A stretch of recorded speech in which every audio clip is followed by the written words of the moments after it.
VBS ஊழியங்களை கத்தர் ஆசீர்வதித்தார். நம்முடைய ஊழியங்களை கத்தர் ஆசீர்வதித்தார். அநேக ஒரு ஜாதி பிள்ளைகள் கலந்து கொண்டார்கள்.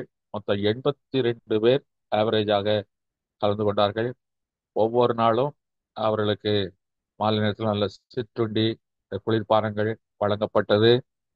கடைசி நாளில் நல்ல ஆகாரம் அவர்கள் கொடுத்து அனுப்பப்பட்டது. நல்ல வெகுமதி, நல்ல விலையேற பெற்ற பொருட்கள் அவர்களுக்கு கொடுக்கப்பட்டது. இப்படியாக இந்த ஊழியத்தை பொருளாலும் ஜெபத்தாலும் தாங்கின மக்கள் அத்தனை பேருக்காக நான் வாழ்த்து நன்றி தெரிவித்துக் கொள்கிறேன். இதை பொறுப்படுத்தி செய்த அப்பத்துறை ஜாக்கி தம்பதியருக்காக நன்றி செலுத்துகிறேன். அவர்களோடு கூட இணைந்து ஊழியத்தை செய்த நம்முடைய ஐக்கியங்களை சார்ந்த ஒவ்வொருவருக்காக நன்றி செலுத்துகிறேன். விஜயஸ்டர், ஆனி, இன்னும் இப்படி நம்முடைய ஊழியத்தை சார்ந்த பிள்ளைகளே அதை ஆசிரியர்களாக பணி செய்து அவர்களை நடத்தினார்கள். எந்த பிரச்சனையும் இல்லை. ஏன்னா இந்த நாட்கள்ல மத ரீதியாக சில பிரச்சனைகள் எழுப்ப முடியாத கூட்டங்கள் காத்திருக்கிறது. ஆனாலும் எந்த இல்லாதபடி எல்லாருடைய ஆதரவோடும் அன்போடும் அந்த ஊழியங்கள் நியத்தை நிறைவேறிட்டு அதுக்கான தேவனுக்கு நன்றி செலுத்துகிறேன். கர்த்தர் உங்களை ஆசீர்வதிப்பாராக. அதுபோல இது மே மாதம். இன்றைக்கு முதல் வெள்ளிக்கிழமை. எப்படியாயிலும் இந்த கூட்டத்தை இன்றைக்கு நடத்திவிட வேண்டும் என்று ஆயத்தப்பட்டு கொண்டிருந்த வேளையில பேரிடியாக ஒரு தகவல் வந்தது. என் குடும்பத்தை சார்ந்த என்னோடு கூட என் வயதுக்கு ஒத்தவர், நான் ஆவிக்குரிய வாழ்க்கைக்கு என்னை வழிகாட்டியாக இருந்தவர். நான் வேலையை விட்டு தொழில் செய்ய வேண்டும் நினைத்த போது முதலாக பண உதவி செய்து என்னை ஊக்கப்படுத்தி நான் மிகப்பெரிய லெவலுக்கு வருவதற்கு காரணமாக இருந்தவர். கடைசியில் எங்கள் குடும்பத்தில் ஒரு உறவினராகவும் உள்ளவர், எங்கள் ஊரை சார்ந்தவர். நேற்று இரவு அவர் கர்த்தருக்குள் நித்திரையடைந்தார். அவர் நல்ல அபிஷேகம் பெற்றவர், நல்ல ஊழியக்காரர்களுக்கு பல உதவிகளை செய்தவர், பெரிய தொழிலதிபதி, பல தொழிலை செய்தவர், அநேக ஊழியர்களுக்கு கார்கள், வாகனங்கள் வாங்கி கொடுத்தவர். அப்படி பல ஒத்தாசைகளை கணக்காக்கால் செய்கிறவர்.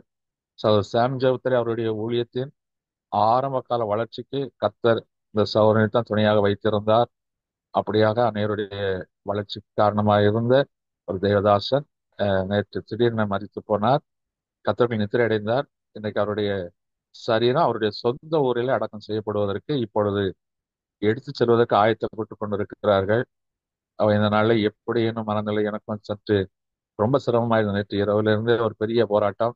ஏன்னா எல்லா சூழலும் கூடவே நிற்கிற ஒரு சகோதரன், நண்பர், ஒரு ஸ்பிரிச்சுவலாக எனக்கு ஆரம்பத்தில் வழிகாட்டினவர். சற்று சிரமமாகத்தான் இருந்தது. ஆனால் கர்த்தருடைய அழைப்பை ஏற்று அவர் ராஜ்யத்துக்கு பிரவேசித்து இருக்கிறார் என்னோட நம்பிக்கை வந்த பிறகு எனக்கு நானும் மனைவியும் போய் இறுதி மரியாதையெல்லாம் செலுத்தினோம். இப்போ அந்த சரீரம் நல்லடக்கத்திற்காக சொந்த ஊருக்கு எடுத்து செல்லப்படுகிறது. இது நிமித்தமாக கொஞ்சம் மைண்டு கொஞ்சம் ஒரு கலக்கம், ஒரு ஒரு சின்ன துயரம் இருக்கத்தான் செய்தது. ஆனாலும் கர்த்தர் நல்லவர். இன்னைக்கு இதை எப்படி வந்து நான் கலந்து கொள்ள முடியுமோ செய்ய முடியுமோ நினைத்த நேரத்தில் கர்த்தர் சரியான நேரத்தில் அழைத்து வந்து கலந்து கொள்ள உதவி செய்தார். ஆனாலும் சுருக்கமான ஒரு செய்தியை மாத்திரம் நான் வைக்க விரும்புகிறேன். நான் பெரிய அளவில் நான் ஜபத்திலேயோ அல்லது இன்னைக்கு பெரிய தியானத்திலோ நான் இன்னைக்கு அமர்ந்திருக்க முடியாத சூழல்ல என் மைண்ட் அதுக்கு உடன்படாம போயிட்டு, ஆனாலும் கர்த்தர் கொடுத்த ஒரு வசனத்தை உங்க மத்தியில வைக்க விரும்புகிறேன். நிச்சயமா கர்த்தர் பேசுவார். அது மாத்திரமல்ல, இந்த மே மாதத்தில் இன்னும் வரும் வெள்ளிக்கிழமை நமக்கு இந்த ஆன்லைன் கூட்டம் கிடையாது. மே மாதம் மாத்திரம். ஏன்னால் எல்லாரும் பல இடங்கள் செல்கிறார்கள். அடியேனும் ஊழியத்திற்காகவும் சில குடும்பத்தோடு சில இடங்கள் செல்ல வேண்டிய சூழல் இருக்கிறது. இப்போ நீங்களும் அப்படி பல இடங்கள் செல்ல வேண்டிய சூழல் இருக்கலாம். ஆகவே இந்த மே மாதத்துல இதுதான் இன்றைக்கு கடைசி கூட்டம். ஆனாலும் ஒவ்வொரு வெள்ளிக்கிழமையும் நான் ஜெப குறிப்புகளையும் பிறந்தநாளை காண்கிற பிள்ளைகளுடைய காரியங்களை நான் வாட்ஸ்அப்ல இதே போல வழக்கமாய் வரும். நீங்கள் எல்லாரும் அந்தந்த இடங்கள் அந்த நேரத்துல கட்டாயம் ஜெபிக்கும்படி அன்பாய் நான் வேண்டிக் கொள்கிறேன். தயவு செய்து நினைவில் வைத்துக் கொள்ளுங்கள். ஜூன் மாதத்திலிருந்து மீண்டும் நாம் இந்த இணைப்பின் வழியாய் நாம் ஒருவர் முகத்தை ஒரு பார்த்து கர்த்தருடைய நாமத்தை நாம் உயர்த்தி கொள்ளலாம். நிச்சயமாக கர்த்தர் பெரிய காரியங்களை செய்வார். இப்பொழுது நாம் கர்த்தருடைய வார்த்தைக்கு நேராய் கடன் செல்லலாம். ஏசாயா தீர்க்கதரிசியின் புஸ்தகம் 49ஆம் அதிகாரம் 5ஆம் வசனத்தை வாசிக்க கேட்கலாம். ஏசாயா 49ஆம் அதிகாரம் 5ஆம் வசனம். யாக்கோபை தம்மிடத்தில் திருப்பும்படி ம், நான் தாயின் கர்ப்பத்தில் இருந்தது முதல் ம், கர்த்தர் தமக்கு தாசனாக என்னை உருவாக்கினார். ம், இஸ்ரவேலோ ம். சேராதே போகிறது. சேரப் போகிறது. ஆகிலும் கர்த்தருடைய பார்வையில் கனமடைவேன். என் தேவன் என் பலனாய் இருப்பார். அல்லேலூயா. இப்ப கர்த்தருடைய பார்வையில் நான் கனமடைவேன். அவர் அவர் பலனால் நான் நிரம்புவேன். என் தேவன் என் பலனாய் இருப்பார் என்று இங்கே சொல்லப்பட்டிருக்கிறது. அப்ப இது யாக்கோபை குறித்து சொல்லப்பட்டிருக்கிறது. இன்னைக்கு யாக்கோபின் சந்ததி நீங்களும் நானும் தான், ஆவிக்குரிய இஸ்ரவேலர்.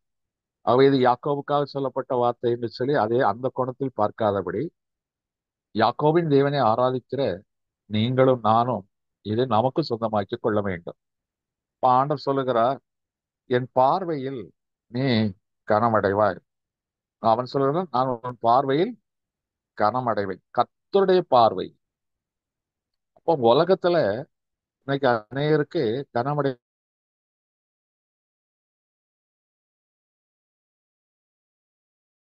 வாய்ப்புகள் இருக்கிறது. இப்ப சமீபத்துல தாளந்து பெற்றவர்களை அழைத்து அவர்களை கனப்படுத்தினார். பத்மஸ்ரீ, பத்மபூஷன் போன்ற சில பட்டங்களை கொடுத்து கனப்படுத்தினார். பல கோடி மக்கள் மத்தியில் ஒரு சிலரை தேர்ந்தெடுத்து அந்த நாட்டின் குடிமகன், மூத்த குடிமகன் அவர்களை கனப்படுத்துவது என்பது சாதாரண காரியம் அல்ல. அதில் சிலர் சாதாரணமான நிலைமையில் இருந்து வந்தவர்கள், அவர்கள் கனப்படுத்தப்பட்டார்கள். அப்போ அது எவ்வளவு ஒரு சிறப்பு! ஒரு தேசத்தின் அதிபதியால் ஒரு சாதாரண பிரஜைகள் அழைக்கப்பட்டு பல மக்கள் மத்தியிலே உலகம் முழுவதும் காணும்படியாய் அவர்களுக்கு முன்பாக கனப்படுத்தப்படுவது என்பது ஒரு சாதாரண காரியம் அல்ல. இன்னைக்கு அப்படி கனப்படுத்துகிற காரியங்களாக ஆஸ்கர், அது திரைப்படத்துறை சார்ந்தது. நோபல் பரிசு ஆராய்ச்சியாளர்களுக்குரியது. பத்மஸ்ரீ, பத்மபூஷன், பாரத ரத்னா, இதெல்லாம் இந்தியாவில் தலை சிறந்தவர்களுக்கு கொடுக்கப்படுகிறது. மக்சாயே என்று சொல்லி ஒரு நோபல் பரிசுக்கு இணையான ஒரு பரிசு சமாதானம் பண்ணுகிறவர்களுக்காக கொடுக்கப்படுவது, அது பிலிப்பைன்ஸிலிருந்து கொடுக்கப்படுகிறது. ஆசியாவிலே மிகப்பெரிய பரிசு. இதெல்லாம் கனம். இது மனிதர்களில் சிறந்தவர்களுக்கு கனப்படுத்துகிற ஒரு காரியம். ஒரு காலப்போக்கில அது மறைந்து போகும். அவர் உயிரோடு இருக்கிற வரைக்கும் அது இருக்கும். ஆனா காலப்போக்கில் அது மறைந்து விடும். இப்போ மனிதர்கள் கனப்படுத்துகிறார்கள். ஆனா கர்த்தரால் புகழப்படுகிற மனுஷனே பாக்கியவான் என்று வேதம் சொல்லுகிறது. அப்ப கர்த்தர் சிலரை கனப்படுத்த விரும்புகிறார். சங்கீதம் 96:6 வாசிக்கலாம். சங்கீதம் 96:6. மகிமையும் கனமும் அவர் சமூகத்தில் இருக்கிறது. மகிமையும் கனமும் அவருடைய சமூகத்தில் இருக்கிறது. வல்லமையும் மகத்துவமும் அவர் பரிசுத்த ஸ்தலத்தில் உள்ளது. வல்லமையும் பரிசுத்தமும் மகத்துவம் அவருடைய சமூகத்தில் உள்ளது. அப்போ தேவனுடைய சமூகத்துல நிறைய இருக்கு. நமக்கான யாவரையும் செய்து முடித்திருக்கிறார். வல்லமையை அனுப்பி சுகமாக்குகிறார். அற்புதங்களை செய்கிறார். நமக்கான உலக நன்மைகள் எல்லாத்தையும் செய்கிறார். ஆவிக்குரிய நன்மைகளை செய்கிறார். அதே போல கர்த்தருடைய பிள்ளைகளுக்கு கனம் எங்கே இருந்து வர வேண்டும்? ஜனாதிபதி மாளிகையிலிருந்தோ அரசாங்கத்திலிருந்து அல்ல, ஊரார் மத்தியிலிருந்து அல்ல, கர்த்தரிடத்திலிருந்து வர வேண்டும். இது கர்த்தரால் புகழப்படுகிற மனுஷன்தான் பாக்கியவான் என்று சொல்லப்பட்டிருக்கிறது. ஆனா கர்த்தர் யாரை கனப்படுத்துவார்? ஏசாயா தீர்க்கதரிசியின் புஸ்தகம் 43ஆம் அதிகாரம் 4ஆம் வசனத்தை முதலாவது வாசிக்க கேட்கலாம். ஏசாயா 43 4ஆம் வசனம். நீ என் பார்வைக்கு அருமையானபடியால் நீ என் பார்வைக்கு அருமையானபடியால் கனம் பெற்றாய். கனம் பெற்றாய். நானும் உன்னை சிநேகித்தேன். நானும் உன்னை சிநேகித்தேன். ஆதலால் ஆதலால் பதிலாக உனக்கு பதிலாக மனுஷர்களையும் மனுஷர்களையும் ஜீவனுக்கு ஈடாக உன் ஜீவனுக்கு ஈடாக ஜனங்களையும் கொடுப்பேன். ஜனங்களை கொடுப்பேன். நீ என் பார்வையிலே கனம் பெற்றாய். நீ என் பார்வைக்கு அருமையானவன். அப்ப கர்த்தருடைய பார்வையில நம்ம படணும். அவருடைய கண்கள் மனுபுத்திரர் மேல் நோக்கமா இருக்கிறது. பூமியும் சுற்றி வருகிறது, பூமியெல்லாம் உலாவிக் கொண்டு இருக்கிறது. அவருடைய கண்களுக்கு நான் தப்பவே முடியாது. ஆனால் அவருடைய கண்கள் நம்ம பட வேண்டும். அவருடைய கண்களை பட்டு நாம் கனம் பெற வேண்டும். அப்ப கர்த்தரே நம்மை கனப்படுத்த விரும்புகிறார். அப்ப அவருடைய பார்வைக்கு நாம் அருமையானவர்களாய் காணப்பட வேண்டும். மற்றவர்களை காட்டிலும் நாம் விசேஷித்தவர்களாய் காணப்பட வேண்டும். இன்னைக்கு பொதுவாக இன்னைக்கு உலகத்துல கனப்படுத்துகிறவர்கள் பல சாதனைகளை செய்திருப்பார்கள், சாதனைகளுக்கு அங்கீகாரம். ஆனால் பல சோதனைகளை கடந்த பிறகுதான் இந்த சாதனைகளை அவர்கள் செய்திருப்பார்கள். எளிதாக அவர்கள் அந்த உயர்ந்த சாதனைகளை செய்துவிட முடியாது. ஒரு தாமஸ் ஆல்வா எடிசன் அநேக சோதனைகளில் தோல்வி உற்ற பிறகுதான் அவர் பெரிய வெற்றி பெற்றார். அவர் வெற்றி பெற்றதுதான் இன்னைக்கு உலகத்துக்கு தெரியும். ஆனால் அந்த வெற்றி பெறுவதற்கு முன்னால் அவர் பட்ட தோல்விகள், ஆபரகாம் இங்க உலகம் போற்றும் ஒரு ஜனாதிபதிகளில் சிறந்தவர். ஆனால் அவர் 6 முறை தோற்ற பிறகுதான் 7வது முறை தான் அவர் ஜெயிக்க முடிந்தது. அப்போ எனக்கு அருமையான தேவ ஜனமே, அப்போ நாம் இன்னைக்கு ஒரு இடத்துல கனம் பெறுகிறோம் என்றால் அதுக்கு முன்னால் நாம் எங்கேயோ கனவீனப்படுத்தப்படுகிறோம். ஒரு தாவீது கனப்படுத்தப்பட்டார். ஆனால் அவன் சொந்த தகப்பனால் மறக்கப்பட்டவன், அவன் ஆடுகளின் பின்னால் தெரிந்தவன். ஆனால் கர்த்தரோ அவர் அவன் கர்த்தருடைய பார்வைக்கு அழகா இருந்தானா, ரூபம் உள்ளவனா இருந்தானா. ஏன் ஆடு மேய்க்கிறவன் எப்படிங்க இருப்பான்? பரட்ட தலையும், அழுக்கு தலையும், அழுக்கு உடம்பும், அழுக்கு சட்டையும், நாத்தம் எடுத்த உடம்புமா தான் இருக்கணும். ஆனால் அவனும் கர்த்தருடைய பார்வைக்கு அருமையா இருக்கிறான். அப்ப மனுஷன் முகத்தை பார்க்கிறான், கர்த்தரோ நம்முடைய உள்ளத்தை பார்க்கிறார். அப்போ இன்னைக்கு நமக்கு பல சாதனைகள் வர வேண்டும் என்றால் சில சோதனைகளை நாம் கடந்துதான் வர வேண்டும்.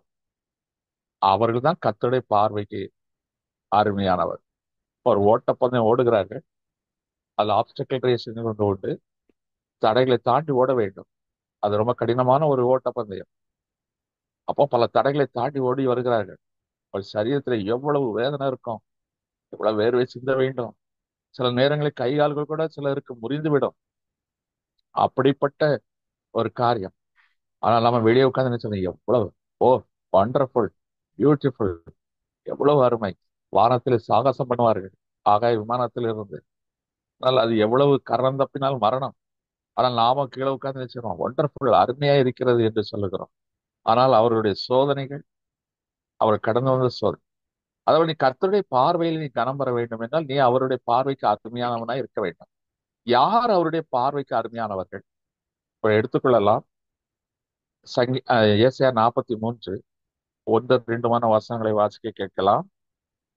இப்போதும் யாக்கோபே, இப்போதும் யாக்கோபே, உன்னை சிருஷ்டித்தவரும் உன்னை சிருஷ்டித்தவரும் இஸ்ரவேலை உன்னை உருவாக்கினவருமாகிய கர்த்தர் சொல்லுகிறதாவது, இஸ்ரவேலே உன்னை உருவாக்கிறவருமான கர்த்தர் சொல்லுகிறதாவது, பயப்படாதே, பயப்படாதே, உன்னை மீட்டுக் கொண்டேன், உன்னை மீட்டுக் கொண்டேன், உன்னை பேர் சொல்லி அழைத்தேன், உன்னை பேர் சொல்லி அழைத்தேன், நீ என்னுடையவன். நீ என்னுடையவன். நீ தண்ணீரை கடக்கும் போது நீ தண்ணீரை கடக்கும் போது நான் உன்னோடு இருப்பேன். நான் உன்னோடு இருப்பேன். நீ ஆறுகளை கடக்கும் நீ போது ஆறுகளை கடக்கும் போது உன்மேல் புரளுவதில்லை. அவைகள் உன்மேல் புரளுவதில்லை. நீ அக்னியில் நடக்கும்போது நீ அக்கனியில் நடக்கும்போது வேகாது இருப்பாய். ஜுவாலை உன் பேரில் பற்றாது. அக்கினி ஜுவாலை உன் பேரில் பற்றாது. நான் இஸ்ரவேலின் பரிசுத்தரும் நான் இஸ்ரவேலின் பரிசுத்தரும் உன் இரட்சகருமாய் ரட்சகருமாய் இருக்கிற தேவனாகிய கர்த்தர், உன் தேவனாகிய கர்த்தர் உன்னை மீட்கும் பொருளாக உன்னை மீட்கும் எகிப்தையும் உனக்கு ஈடாக எத்தியோப்பியையும் தேவாயையும் கொடுத்தேன். இப்ப அந்த 4ஆம் வசனத்தை வாசித்தா தெரியும். அது 43. நீ என் பார்வைக்கு அருமையான. அப்போ எங்க அருமை வருது? அதுக்கு மேல ஒரு சிறுமை. தண்ணீரை கடக்க வேண்டும், ஆறுகளை கடக்க வேண்டும், அக்னியில் நடக்க வேண்டும். இது இல்லாம அவருடைய பார்வைக்கு நீ அருமையானவன் என்று சொல்லவே முடியாது. நாம் வெளித்தோற்றத்தில் அழகா இருக்கலாம், ஆஜானுபாகமாக இருக்கலாம், படித்திருக்கலாம், பட்டங்கள் இருக்கலாம், பதவிகள் இருக்கலாம். அதுவல்ல, நீ இதை கடந்திருக்க வேண்டும். கடந்தால்தான் கர்த்தருடைய பார்வைக்கு அருமையானவர். ஏங்க நான் வாழ்க்கையில எவ்வளவு கஷ்டப்படுறோம், எவ்வளவு போராடுறோம். இன்னுமா கர்த்தருடைய பார்வையில் எப்படி அருமையானவர்களாய் மாற முடியும்? அப்படி என்றால் நாங்கள் தண்ணீரை கடக்க வேண்டும் என்று சொல்லியிருக்கலே, எந்த தண்ணீரை கடக்க வேண்டும் என்று பார்ப்போமானால் சில வசனங்களை நான் உங்களுக்கு சொல்ல விரும்புகிறேன். சங்கீதம் 29:3 எடுத்துக்கொள்ளுங்கள். சங்கீதம் 29:3 முதலாவது வாசிக்கலாம். சங்கீதம் 29:3. கர்த்தருடைய சத்தம் தண்ணீர்களின் மேல் தொனிக்கிறது, மகிமையுள்ள தேவன் முழங்குகிறார், கர்த்தர் திரளான தண்ணீர்களின் மேல் இருக்கிறார். கர்த்தர் எங்க இருக்கிறாரா? திரளான தண்ணீர்களின் மேல் இருக்கிறார். அப்படியே அங்க 1 அதிகாரத்திலிருந்து ஆதியாகமம் 1:2 பூமியானது ஒழுங்கின்மையும் வெறுமையுமாய் இருந்தது, ஆழத்தின் மேல் இருள் இருந்தது, தேவ ஆவியானவர் ஜலத்தின் மேல் அசைவாடி கொண்டு இருந்தார். அப்ப கர்த்தர் எங்க அசைவாடி கொண்டு இருந்தாரா? பூமி எப்படி இருந்தது? பூமி இருந்தது, ஆனா அது மேல என்ன இருந்தது? தண்ணீர். தண்ணீர் மூடி இருந்தது. தண்ணீர் தான் மூடி இருந்தது. அவன் ஜலத்தின் மேல் தான் கர்த்தர் அசைவாடி கொண்டு இருந்தார். அதற்கு பிறகுதான் ஜலத்துக்கு சமுத்திரம் என்று பெயரிட்டு பிரிக்கிறார், நிலப்பரப்புக்கு பூமி என்று பெயரிட்டு பிரிக்கிறார், கடல் சமுத்திரம் என்று பிரிக்கிறார். தரைப்பரப்பு 5 கண்டங்கள் எல்லாம் பிரிக்கப்படுகிறது. அப்ப எனக்கு அருமையான தெய்வ ஜனமே, இப்ப இன்றைக்கு நல்லா தெரிந்து கொள்ளுங்கள். கர்த்தர் திரளான தண்ணீர்கள் மேல் இருக்கிறார். அப்ப அந்த திரளான தண்ணீர்கள் எதை குறிக்கிறது? இப்ப ஆதியாகமம் 1 அதிகாரத்துல 2 வசனத்தையும் 10 வசனத்தையும் வாசிக்கலாம். 2 வசனம் வாசிச்சு 10 வசனத்தை வாசிக்கலாம். தேவன் வெட்டாந்தரைக்கு பூமி என்றும் தேவன் வெட்டாந்தரைக்கு பூமி என்றும் சேர்ந்த ஜலத்திற்கு சமுத்திரம் என்றும் சேர்ந்த ஜலத்துக்கு சமுத்திரம் என்றும் பெயரிட்டார். பெயரிட்டார். சரி, இப்ப சங்கீதம் 107:23 வாசிக்கலாம். ஆமா, 107:23. 107:23. கப்பல் ஏறி கடல் யாத்திரை பண்ணி திரளான தண்ணீர்களில் தொழில் செய்கிறார்களே, அவர்கள் கர்த்தருடைய கிரியைகளையும் அவர் கர்த்தருடைய கிரியைகளையும் ஆழத்திலே அவருடைய அதிசயங்களையும் காண்கிறார்கள். அப்ப திரளான தண்ணீர்கள் என்பது சமுத்திரத்தை குறிக்கிறது. இப்ப ஒரு தேசத்துக்கு எல்லைகள் எதுவாக இருக்கிறது? இப்ப எந்த தேசத்தை எடுத்துக்கொள்ளுங்கள், 5 கண்டங்களுக்குள் தான் தேசங்கள் இருக்கிறது. அப்போ தேசங்களுக்கு சமுத்திரம் ஒரு எல்லையாக இருக்கிறது. இந்தியாவுக்கு 3 பகுதி சமுத்திரம், ஒரு பகுதி மலை. சீனாவுக்கு ஒரு பகுதி சமுத்திரம், ஒரு பகுதி பாலைவனம், ஒரு பக்கம் மலை. ரஷ்யா, எந்த தேசத்தை எடுத்துக்கொள்ளுங்கள், நிச்சயமா ஆப்பிரிக்காவிலே சில நடுவில் இருக்கிற தேசங்களை தவிர்த்து கிட்டத்தட்ட எல்லா தேசங்களுக்கும் ஒரு சமுத்திரம் கரையாக இருக்கும், பார்டராக இருக்கும். நிலப்பரப்புல மனுஷர்கள் வாழ்கிறார்கள், ஆனால் கடலை சார்ந்துதான் மனிதனுடைய வாழ்க்கையும் இருக்கிறது. கடலினால் தான் மனிதனுக்கு நிறைய நன்மைகள் கிடைக்கிறது, அநேக பிழைப்பும் கிடைக்கிறது. அப்ப எனக்கு அருமையான தெய்வச்சனமே, இப்ப வாழ்க்கை என்பது நிலப்பரப்பில் இருக்கிறது, கடல் பரப்பையும் சார்ந்துதான் வாழ்க்கை அமைந்திருக்கிறது. இப்ப இது எதை குறிக்கிறது என்றால், இன்னைக்கு நம்முடைய வாழ்க்கை பிறவி பெருங்கடல் என்று சொல்லப்படுது. இது ஒரு பிறவி பெருங்கடல். இப்போ நாம இந்தியாவில் இருக்கிறோம், சிங்கப்பூருக்கு போனோம், இப்போ வானத்தின் வழியா போய்விடலாம். 2 தேசங்களுக்கு நடுவே நாம் எதை கடக்க வேண்டும்? சமுத்திரத்தை கடக்க வேண்டும். கப்பலில் கடக்கலாம், நீந்தி கடக்க முடியாது. 2000 மைல் யார் நீந்தி கடக்கும்? வானத்தில் பறக்கலாம், கப்பலில் செல்லலாம். ஒரு சமுத்திரத்தை தாண்டி தான் நம்ம அடுத்த தேசத்துக்கு போக முடியும். அதே போல மண்ணிலிருந்து எடுக்கப்பட்ட நீ இந்த மண்ணில் இருக்கிறாய், தேவனுடைய ராஜ்யம் விண்ணில் இருக்கிறது. அப்ப தேவனுடைய ராஜ்யம் விண்ணில் இருக்கிறது. அப்ப இந்த பிறவி பெருங்கடலை கடந்துதான் என்ன செய்ய முடியுமா? தேவனுடைய ராஜ்யத்துக்குள் பிரவேசிக்க முடியும். அப்ப அதற்கு ஒரு கப்பல் வேணும், ஒரு பாதை வேணும். சங்கீதம் 77:19 வாசிக்கலாம். சங்கீதம் 77:19. உமது வழி கடலிலும் உமது வழி கடலிலும் உமது பாதைகள் திரண்ட தண்ணீர்களிலும் உமது பாதை திரண்ட தண்ணீர் சமுத்திரத்தில் இருந்தது. இப்போ எகிப்திலிருந்து ஜனங்களை அழைத்தார், நிலப்பரப்பிலிருந்து அழைக்கிறார். அழைத்து பாலுந்தேன் ஓடுகிற கானான், அதை பரம கானான். ஏன் அப்படியே அழகா அழைச்சிட்டு போயிருக்கலாமே. ஆனா நடுவுல ஒரு சமுத்திரத்தை கடக்க வேண்டியது ஆயிற்று. அந்த சமுத்திரத்துல ஒரு வழியை உண்டு பண்ணினார். வெட்டாந்தரையில் நடந்தது போல கடந்து போனார்கள். ஆனா எகிப்தியர்கள் அதுல அடிந்தார்கள். இப்ப எனக்கு அருமையான தேவச்சாரமே, நீ இன்னைக்கு இந்த பிறவி பெருங்கடலை கடந்துதான் அந்த பாலந்தேன் ஓடுகிற கானானுக்குள் பிரவேசிக்க முடியும். அந்த பிறவி பெருங்கடலை கடப்பதற்குத்தான் நாம் ஞானஸ்நானத்தை அடையாளமாக வைத்திருக்கிறோம். அப்போ இது எல்லாம் ஆழ்ந்த சத்தியங்கள், அதை விளக்க நேரம் இல்லை. அப்ப எனக்கு அருமையான தேவச்சனமே, இந்த கடலை கடப்பதற்கு, அந்த பரம கானானுக்குள் பிரவேசிப்பதற்கு, அப்ப நீ என்ன செய்ய வேண்டும்? ஒரு கப்பல் நமக்கு வேண்டும். 1 கொரிந்தியர் எடுத்துக்கொள்ளுங்கள். 1 கொரிந்தியர், மன்னிக்கணும், 1 தீமோத்தேயு 1 அதிகாரம் 19 வசனத்தை வாசிக்கலாம். 1 தீமோத்தேயு 1 அதிகாரம் 19 வசனம். 1 தீமோத்தேயு 1 அதிகாரம் 19 வசனம். இந்த நல் மனசாட்சியை இந்த நல் மனசாட்சியை சிலர் தள்ளிவிட்டு கப்பலை விசுவாசமாய் கப்பலை சேதப்படுத்தினார்கள். அப்ப விசுவாசம், நீ விசுவாசத்தை தேவனுடைய மகிமையை காண முடியும். அப்போ பரலோக ராஜ்யத்தினுடைய வாழ்க்கை வந்து ஒரு விசுவாச வாழ்க்கை. அப்ப அந்த பிறவி பெருங்கடல் பாவத்துக்குரியது.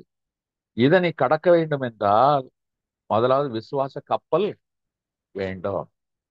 அப்ப கர்த்தராகிய இயேசு கிறிஸ்துவை விசுவாசி, அப்பொழுது நீயும் உன் வீட்டாரும் ரட்சிக்கப்படுவீர்கள். இப்ப நோவா மழை காலத்துல ஒரு பேழை உண்டு பண்ணுகிறான். அந்த பேழையினால் தான் அவன் காக்கப்படுகிறான். அது விசுவாச பேழை.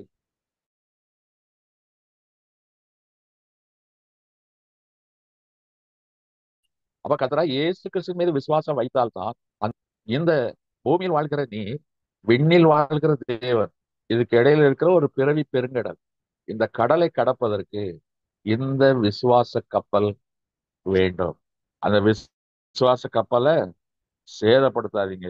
1 கொரிந்தியர் 10 அதிகாரம் 1-2 வசனங்களைத்தான் நான் ஏற்கனவே விளக்கம் கொடுத்தேன். இப்ப அதில் ஆவியான விளக்கம் கொடுக்கிறார். 1 கொரிந்தியர் 10 அதிகாரம் 1-2 வசனங்களை வாசிக்கலாம். இப்படி இருக்க சகோதரரே, நீங்கள் எவைகளை அறிய வேண்டும் இருக்கிறீர்கள் என்றால், நம்முடைய பிதாக்கள் எல்லாரும் மேகத்துக்கு கீழாய் இருந்தார்கள். பூமியில இருந்தார்கள். சமுத்திரத்தின் வழியாய் நடந்து வந்தார்கள். எல்லாரும் சமுத்திரத்தின் வழியாக நடந்து வந்தார்கள். எல்லாரும் மோசைக்குள்ளே மேகத்தினாலும் சமுத்திரத்தினால் ஞானஸ்நானம் பண்ணப்பட்டார்கள். எல்லாரும் ஒரே ஞான அப்போ அந்த சமுத்திரத்தை கடக்காமல் நீ பாலந்தேன் ஓடுகிற கானானுக்கு பிரவேசிக்க முடியாது. இயேசு கிறிஸ்துவே மானிடனாய் வந்த பொழுது அந்த ஞானஸ்நானத்தை நீ செய்தார். அவருக்கு என்ன பாவம் இருந்தது? அவர் தான் பரலோகத்தின் குமாரன். ஆனால் அவரே அங்கே செய்தார், தெய்வ நீதியை தரிப்பித்தார். அப்ப தேவ நீதிகளில் ஒன்று விசுவாசம். விசுவாசம் இல்லாமல் தேவ நீதியை தரிப்பிக்கவே முடியாது. தேவ நீதி தான் விசுவாசத்தை உறுதிப்படுத்துகிறது.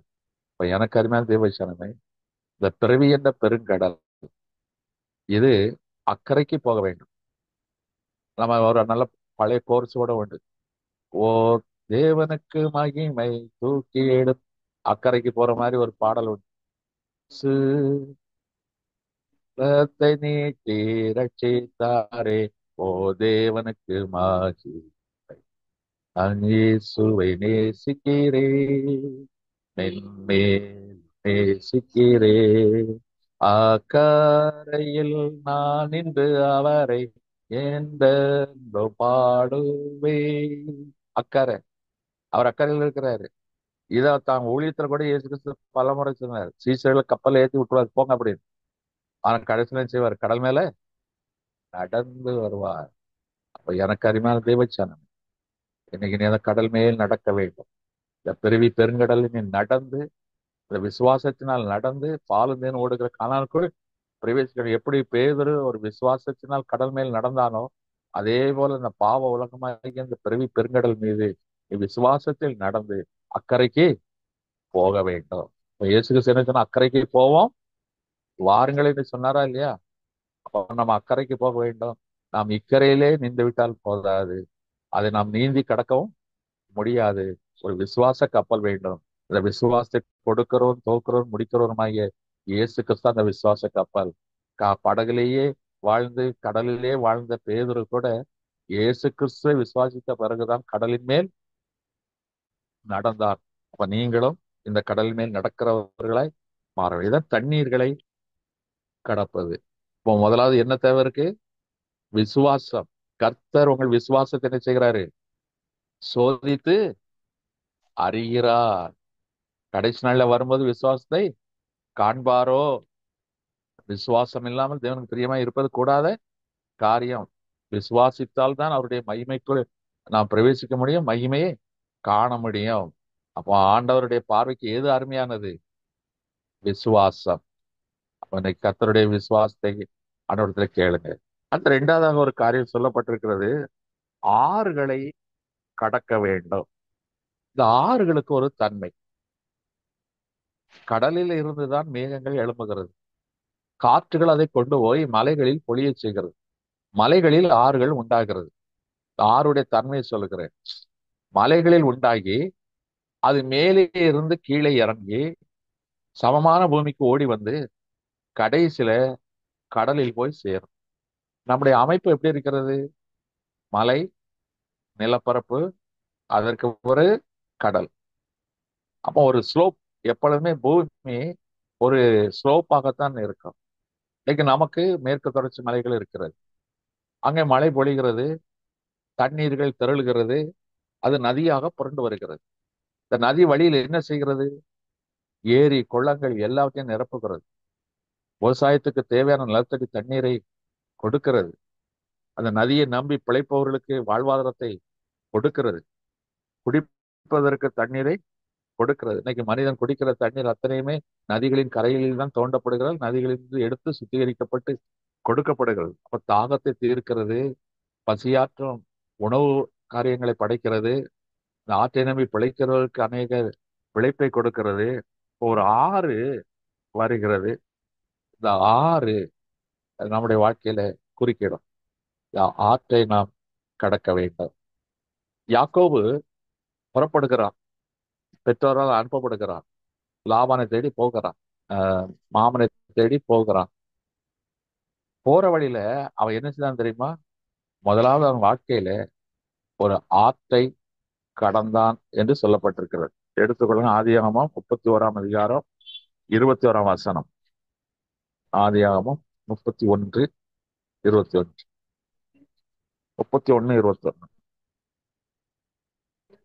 ஆமா.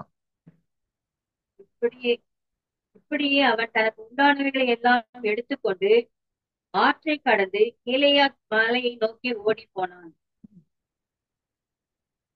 அங்க ஐபிராத் ஒரு நதி இருக்குதா?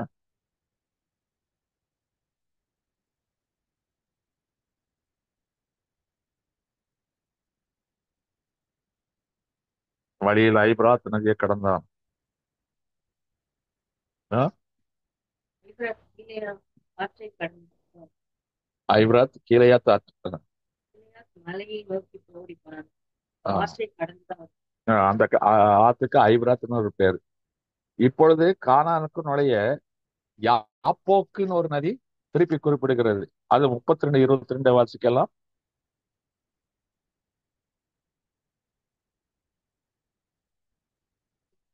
ஆமா, 32 22. ராத்திரியில் எழுந்திருந்து தன் 2 மனைவிகளையும் தன் 2 பணிவிடைக்காரிகளையும் தன்னுடைய 11 குமாரரையும் கூட்டிக் கொண்டு யாப்போக்கு என்கிற ஆற்றின் கரை துறையை கடந்தான்.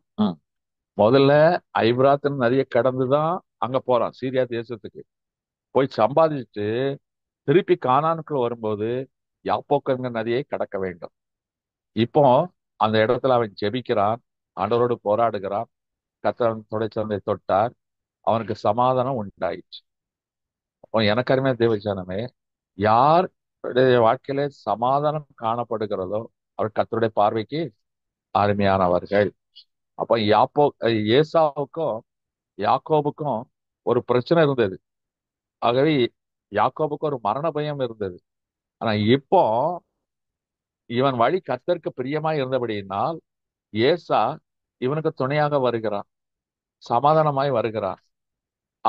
இவனுக்கு மரண பயம் நீங்கிட்டு இந்த யாப்போக்கு நதிக்கரையில் தான் கர்த்தர் யாக்கோபுக்கு இஸ்ரவேல் என்னும் புதிய நாமத்தை கொடுக்கிறார்.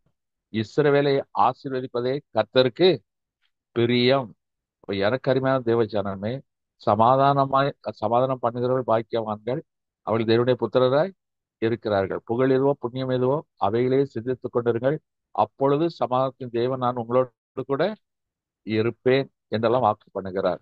அந்த யாக்கோபு கர்த்தரை துதிக்கிறவனாயிருந்தான், பலி செலுத்துகிறவனாயிருந்தான், பொருத்தனை செலுத்துகிறவனாயிருந்தான். அவன் வாழ்க்கையிலே இழந்து போயிருந்த சமாதானத்தை இப்போ யாப்போக்கு நதியின் கரையிலே அவன் பெற்றுக்கொண்டான். அப்ப எனக்கு அருமையான தேவச்சானன், நீ தேவனோடு போராடி ஜெபிக்கிறவனாய் இருப்பாய், ஆனால் அது கர்த்தருடைய பார்வைக்கு நீ அருமையானவன். அப்போ இப்போ யாக்கோபுடைய வாழ்க்கையில சமாதானம் எப்படி கிடைச்சது? அவன் தேவனோடு போராடி ஜெபிக்கிறவனா இருந்தான். முதல்ல விசுவாசிக்கிறவர்கள் கர்த்தருக்கு அருமையானவர்கள், இரண்டாவது ஜெபிக்கிறவர்கள் கர்த்தருடைய பார்வைக்கு அருமையானவர்கள். மூன்றாவதாக ஒரு காரியத்தை சொல்லி நாம் ஜெபிக்கலாம். அக்கினியில் நடக்க வேண்டும் என்று வேதம் அங்கே சொல்லப்பட்டிருக்கு. உபாகமம் 18ஆம் அதிகாரம் 9-10 இந்த வசனங்களை வாசிக்கலாம். உபாகமம் 18ஆம் அதிகாரம் 9-10. உன் தேவனாகிய கர்த்தர் உனக்கு கொடுக்கும் தேசத்தில் நீ போய் சேரும் போது அந்த ஜாதிகள் செய்யும் அருவருப்புகளின்படி செய்ய கற்றுக்கொள்ள வேண்டாம். தன் மகளையாவது தீக்கடக்க பண்ணுகிறவனும், குறி சொல்லுகிறவனும், நாள் பார்க்கிறவனும், அஞ்சனம் பார்க்கிறவனும், சூனியக்காரனும்.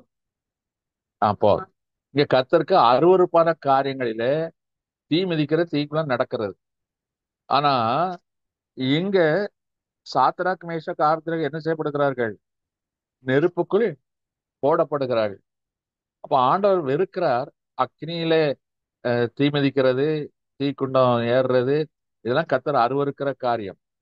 ஆனால் அந்த அக்னி நமக்கு ஒரு சோதனையாக இருக்கிறது. நெருப்பு நமக்கு ஒரு சோதனை கொடுக்கிறதுன்னு சொல்லப்பட்டிருக்கிறது. 1 பேதுரு 1ஆம் அதிகாரம் 7ஆம் வசனம். 1 பேதுரு 1ஆம் அதிகாரம் 7ஆம் வசனம். அழிந்து போகிற பொன் அக்கினியினாலே சோதிக்கப்படும். அதை பார்க்கிலும் அதிக விலையிட பெற்றதா இருக்கிற உங்கள் விசுவாசம் சோதிக்கப்பட்டு இயேசு கிறிஸ்து வெளிப்படும் பொழுது உங்களுக்கு புகழ்ச்சியும் கனமும் மகிமையும் உண்டாகும். அப்போ அக்கினி நம்மை சுத்திகரிக்கிறது. தேவன் வெளிப்படும் பொழுது கனமும் மகிமையும் உண்டாகிறது. இப்ப சாத்ராக் மேஷாக் ஆபேத்நேகோ இடைவிடாமல் கர்த்தரை ஆராய்த்தார்கள். கடைசியில் என்ன ஆயிற்று? தானியேல் 3ஆம் அதிகாரம் 26ஆம் வசனம். தானியேல் 3ஆம் அதிகாரம் 26ஆம் வசனம்.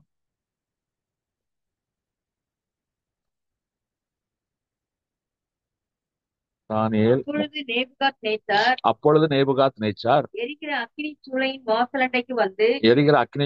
வாசலண்டைக்கு வந்து தேவனுடைய தாசராகிய சாத்ராக் மேஷாக் ஆபேத்நேகோ என்பவர்களே, உன்னதமான தேவனுடைய தாசனாகிய சாத்ராக் மேஷாக் ஆபேத்நேகோ என்பவர்களே, நீங்கள் வெளியே வாருங்கள் என்றான். சாத்ராக் மேஷாக் ஆபேத்நேகோ என்பவர்கள் அப்பொழுது சாத்ராக் மேஷாக் ஆபேத்நேகோ என்பவர்கள் அக்கினி நடுவிலிருந்து வெளியே வந்தார்கள். இப்ப என்னாச்சு? இவ்விதமா ரட்சிக்கத்தக்க வேற ஒருவரும் இல்லையே என்று சொல்லி அந்த ராஜா நம்முடைய தேவனை மகிமைப்படுத்தினான். அது மாத்திரமல்ல, அக்னியில் போடப்பட்டு இவர்கள் சோதிக்கப்பட்டு வெற்றி பெற்ற பிறகு இவர்களுக்கு மேலான பதவி உயர்வு கொடுக்கப்பட்டது. தேவன் நம்முடைய விசுவாசத்தை சில நேரத்தில் சோதித்து அறிகிறார்.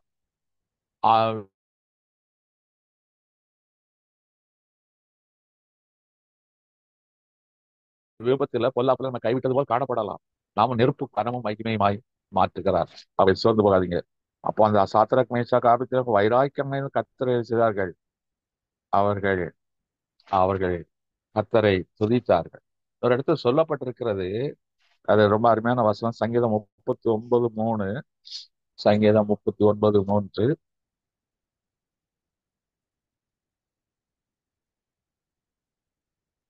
என் இருதயம் எனக்குள்ளே அனல் கொண்டது.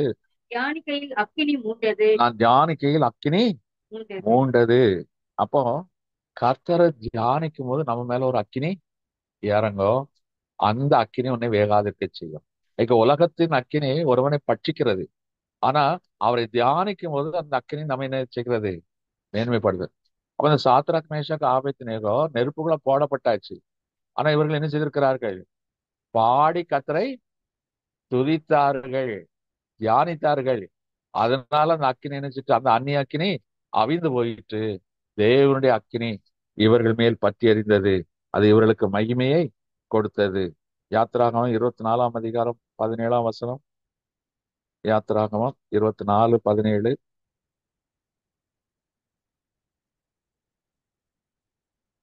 மலையின் கொடுமுடியிலே மலையின் கொடுமுடியிலே கர்த்தருடைய மகிமையின் காட்சி கர்த்தருடைய மகிமையின் காட்சி இஸ்ரவேல் புத்திரருடைய கண்களுக்கு இஸ்ரவேல் புத்திரருடைய கண்களுக்கு பட்சிக்கிற அக்கினியைப் போல் இருந்தது. பட்சிக்கிற அக்கினியை போல். அப்ப கர்த்தருடைய மகிமை தான் அக்கினி. அப்ப நீ அவரை தியானிக்கும் போது, அவரை ஆராதிக்கும் பொழுது அவருடைய அக்கினி உண்மையில இறங்குறது. இன்னைக்கு உலகத்தின் அக்கினி அந்நிய அக்கினி. அது உன்னை மேற்கொள்ள முயற்சிக்கும், உன்னை அழிக்க முயற்சிக்கும். ஆனால் நீ தியானித்து ஆராதிக்கும் பொழுது அந்த அக்கினி அந்நிய அக்கினி அவிந்து போகும். தேவனுடைய அக்கினி என்ற மகிமை உன்னை மூடிக்கொள்ளும். அது எப்படி ஒரு தங்கம் அங்கே நெருப்புக்குள் போடப்படுகிறது, அது வெளியே எடுக்கப்படும் பொழுது சுத்த பிரகாசமாய் ஜொலிக்கிறது. அதே போல இந்த அக்கினியின் சோதனைகள் மத்தியிலையும் நீங்க இடைவிடாமல் கர்த்தரை ஆராதனை செய்து அவரை தியானித்துக் கொண்டிருப்பாயானால் கர்த்தருடைய அக்கினி உன்னிலே மூலம் அந்நிய அக்கினி உன்னை மேற்கொள்ளாது. ஆகவே இந்த அக்கினியை கடந்து வர வேண்டியது இன்னைக்கு நம்முடைய வாழ்க்கை அவசியம். இன்னைக்கு உலகத்தை என்ன செய்யறான்? அக்கினியை கடந்தா ஆண்டவன்கிட்ட போய் ஆசீர்வாதத்தை பெறலாம்னு சொல்லி விரதம் இருந்து அக்கினியை கடக்கிறான். ஆனா கால் வெந்து போய் கிடக்கிறான். அவன் அந்த ஆசீர்வாதத்தை சுதந்திரிக்க முடிவதில்லை. ஆனால் நம்முடைய தேவனால் சொல்லுகிறார், இன்னைக்கு உலகத்துல உனக்கு அக்கினி போன்ற சோதனைகள் தான் உண்டு.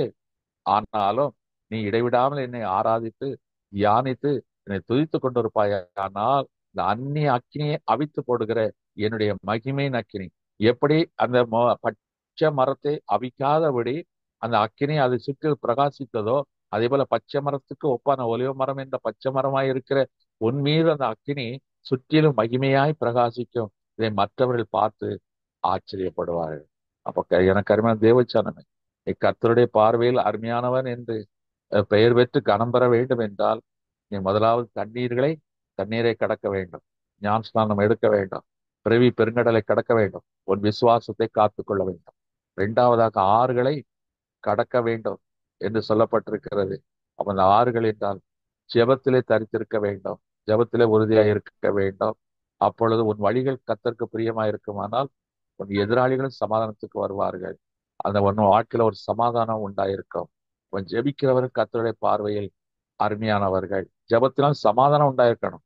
ஜெபத்தினால் பிரிவினை பிரச்சனை வரக்கூடாது. ஜெபத்தினால் மற்றவர்களுக்கு சமாதானம் உண்டாயிருக்க வேண்டும். அதுபோல அக்கினி வெளியேறப்பட்ட போர் அக்கினிகள் சோதிக்கப்படுவது போல உன்னுடைய விசுவாசம் சோதிக்கப்படும். அந்த சூழலில் ஆண்டவரே இந்த அக்கினியை சோதிக்கிறதே என்று சொல்லாது. நீ அந்த நேரத்துல அதிகமாய் கர்த்தரை இடவிடாமல் ஆராதித்து துதித்து அவரை தியானிப்பாயானால் அவருடைய மகிமை இந்த அக்கினி உன்னை மூடும். இந்த அந்நிய அக்கினியை அது அவித்து போடும். அப்போ ஆண்டவர் நீ ஆண்டவருடைய பார்வைக்கு மகிமையானவனாய் காணப்படுவாய்.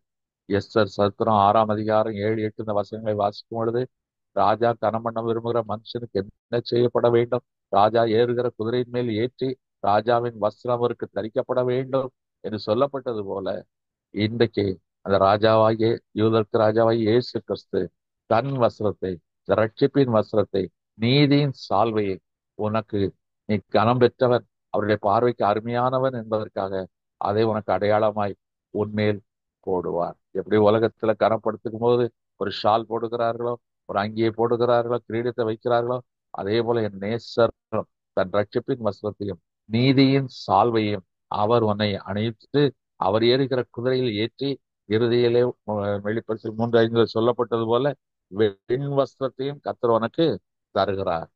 எனக்கு அருமையான தெய்வ ஜனமே, அப்ப இன்றைக்கு நம்முடைய வாழ்க்கையில நாம் அக்கினியை நடக்க வேண்டும். கடல் மேல் நடக்க வேண்டும். ஆறுகளை கடக்க வேண்டும். ஐபிராத்து போன்ற நதிகளை கடக்க வேண்டும். யாப்போக்கு நதிகளை கடக்க வேண்டும். இப்ப வாழ்க்கையில நம்முடைய வாழ்க்கையில நதிகள் குறுக்கிடும், ஆறுகள் குறுக்கிடும். ஆனாலும் கூட நீ ஜெபத்தில் தரித்திருப்பாயானா ஆறுகளும் உனக்கு வழிவிடும், உன் எதிராளிகளும் உன்னிடத்தில் சமாதானத்துக்கு வருவார்கள். உமக்கு ஸ்தோத்திரம். எல்லாரும் இருக்கிற இடத்துல கண்களை மூடுவோம், தெய்வ நோக்கி பார்ப்போம். இன்னைக்கு அவன் பேசுகிற வார்த்தைகளுக்காய் ஸ்தோத்திரம். சுருங்க சொல்ல வேண்டும் என்றால் இந்த மே மாதத்துல நீ கர்த்தருடைய பார்வையில் கனமடைவாய், கனமடைவாய். அவன் கனம் அடைவேன் என்றுதான் சொல்லுகிறான், ஆனால் நீ கனம் அடைவாய். காரணம், நீ அவருடைய பார்வைக்கு அருமையானவன். ஏனென்றால் நீ கடலை கடந்திருக்கிறாய், ஆறுகளை கடந்திருக்கிறாய், அக்கினியை நீ கடந்திருக்கிறாய். உமக்கு ஸ்தோத்திர, ஸ்தோத்திர, ஸ்தோத்திர, ஸ்தோத்திர. அதனால நீ ராஜாவிடத்திலே கனம் பெறுகிறாய், அவருடைய பார்வையில் கனம் பெற்றவனாய் மாறுகிறாய். உலகம் உன்னை கனப்படுத்த வேண்டும் என்றால் பல காரணங்களை வைத்திருக்கிறது, குறியீடுகளை வைத்திருக்கிறது. ஆனால் கர்த்தருடைய பார்வையில் நீ கனம் பெற வேண்டும் என்றால் இந்த கடலையும் பிறவி பெருங்கடலையும் ஆறுகளையும் அக்கினியையும் அந்நிய அக்கினியையும் நீ கடக்க வேண்டும். உமக்கு ஸ்தோத்திர, ஸ்தோத்திர, ஸ்தோத்திரம் அப்பா. இந்த நாளில் நீ பேசுகின்ற வார்த்தைகளுக்காக ஸ்தோத்திரம். சுருங்க சொல்ல வேண்டும் என்றால் இந்த புதிய மாதத்திலிருந்து 5வது மாதத்திலே இந்த பிள்ளைகளை கனப்படுத்துவேன் என்று வாக்கு பண்ணுகிறேன். எந்த இடத்துல தூற்றப்பட்டார்களோ, எந்த இடத்துல நிந்திக்கப்பட்டார்களோ, எங்கே அவமானப்பட்டார்களோ, அதே இடங்களில, அதே ஸ்தலங்களில நீர் அவர்கள் தலையை உயர்த்த போகிற தயவுக்காக உமக்கு ஸ்தோத்திர, ஸ்தோத்திர, ஸ்தோத்திர, ஸ்தோத்திரம் அப்பா. ஒரு முருதக்காயின் தலையை நீர் உயர்த்தினீர், ஒரு தாவீதின் தலையை உயர்த்தினீர் அப்பா. அற்பமா எண்ணப்பட்டவர்கள் தலையை நீர் உயர்த்தினீர். உமக்கு ஸ்தோத்திரம். வாசப்படியில் மேஜின் மேலிருந்து கீழே விட துணிக்கைகளுக்காக காத்து கொண்டிருந்த நாய்கள் பருக்களை நக்கி கொண்டிருந்த அந்த லாசுருவை நீர் பேசினீர் அப்பா. அவனை ஆபிரகாம் அடியில் இளைப்பாறும்படியா நீர் அழைத்தீர் அப்பா. உமக்கு ஸ்தோத்திர, ஸ்தோத்திர, ஸ்தோத்திரம். ஐஸ்வர்யா அவனை கனப்படுத்தவில்லை, லாசுருவை நீர் கனப்படுத்தினீர். காரணனுடைய பார்வையிலே அவன் கனம் பெற்றவனாய் இருந்தான். ஓ நன்றி ராஜா, நன்றி தகப்பனே, நன்றி ராஜா. உன்னதரே உமக்கு ஸ்தோத்திரம். மகிமையின் தேவனே உமக்கு ஸ்தோத்திரம். நாங்களுடைய பார்வையிலே கனம் பெற நீர் கிருபை பாராட்டும். நன்றி தகப்பனே, நன்றி, நன்றி ராஜா. அப்பா, நாங்கள் அணிந்து ஒரு செல்வத்தையோ அல்லது மற்ற காரியங்களை கேட்கவில்லை. நாங்கள் உம்முடைய பார்வையில் அருமையானவர்களாய் இருக்க வேண்டும். உடைய கரத்தினால் நாங்கள் கனம் பெற வேண்டும். இதற்காக வேண்டிக் கொள்கிறோம் ராஜா. ஐக்கியத்தை சார்ந்த ஒவ்வொரு பிள்ளைகளும் உடைய பார்வைக்கு அருமையானவர்கள், உடைய கரத்தினால் கனம் பெற வேண்டியவர்கள். நீர் கனப்படுத்துங்க அப்பா, கனப்படுத்துங்க. சபையிலே, வாழ்கிற இடங்களிலே, பள்ளிகளிலே, தொழில் ஸ்தலங்களிலே, வேலை ஸ்தலங்களிலே, எந்த இடமா இருந்தாலும் அவர் கனம் பெற்றவர்கள் என்று அழைக்கப்படட்டும். நீர் அப்படியே செய்கிறதற்காக ஸ்தோத்திர, ஸ்தோத்திர, ஸ்தோத்திர, ஸ்தோத்திரம் அப்பா. இந்த புதிய மாதத்துக்கு பிரவேசித்திருக்கிற ஒவ்வொருவரையும் உடைய நாமத்தினாலே வாழ்த்துகிறேன், ஆசீர்வதிக்கிறேன். எல்லாவற்றையும் வாழ்ந்து சுகித்திருக்கட்டும். தேவைகள் யாவும் சந்திக்கப்படட்டும். ஒன்றிலும் குறைபடாதபடி காத்துக்கொள்ளும். பிள்ளைகள் யாவரையும் காத்துக்கொள்ளும். பிரயாணங்கள் எல்லாவற்றும் கரத்தின் பாதுகாப்பு உண்டாயிருக்கட்டும். தேவைகள் யாவற்றையும் சந்தித்தரலும் ராஜா. நன்றி தகப்பனே, நன்றி. எதிர்பார்த்துக்கிற ரிசல்ட் எல்லாருக்கும் ஜெயத்தை கொடுக்கட்டும், மன மகிழ்ச்சியை கொடுக்கட்டும். அப்படி செய்கிறீர், அதற்காக ஸ்தோத்திரம், ஸ்தோத்திரம், ஸ்தோத்திரம், ஸ்தோத்திரம் அப்பா. நன்றி தகப்பனே, நன்றி. வல்லவரே உமக்கு ஸ்தோத்திரம், ஸ்தோத்திரம், ஸ்தோத்திரம். ஒவ்வொரு தாழ்ச்சி கரங்களை ஒப்பு கொடுக்கிறேன். நீர் பொறுப்படுத்திக் கொள்ளும், வழி நடத்தும், பெரிய காரியங்களை செய்யும். இயேசு கிறிஸ்துவின் வல்லமை உள்ள நல்ல நாமத்தில் பிதாவே. என் ஆத்துமாவே கர்த்தரை ஸ்தோத்திரி, என் முழு உள்ளமே பரிசுத்த நாமத்தை ஸ்தோத்திரி. என் ஆத்துமாவே கர்த்தரை ஸ்தோத்திரி, கர்த்தர் செய்த சகல உபகாரங்களை மறவாதே. அல்லேலூயா, அல்லேலூயா, அல்லேலூயா, ஸ்தோத்திரம்.